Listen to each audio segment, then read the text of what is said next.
Break के बाद फिर से आप सबका इस्तकबाल और आगे बढ़ते हैं। राज्यसभा के रुकन गुलाम अली खटाना ने कहा है कि मुल्क का मुसलमान महफूज और तरक्की कर रहा है।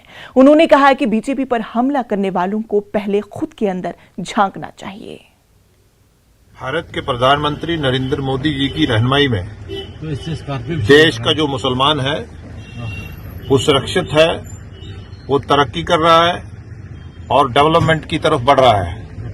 अभी हाल ही में हैदराबाद में भारतीय जनता पार्टी, जो दुनिया की सबसे बड़ी पार्टी है, देश के प्रधानमंत्री नरेंद्र मोदी जी ने खासकर पूरे तंजीम के एग्जीक्यूटिव मीटिंग्स में ये कहा कि देश के मुसलमानों, खासकर पसमानदा मुसलमानों को वोट रीच करनी है।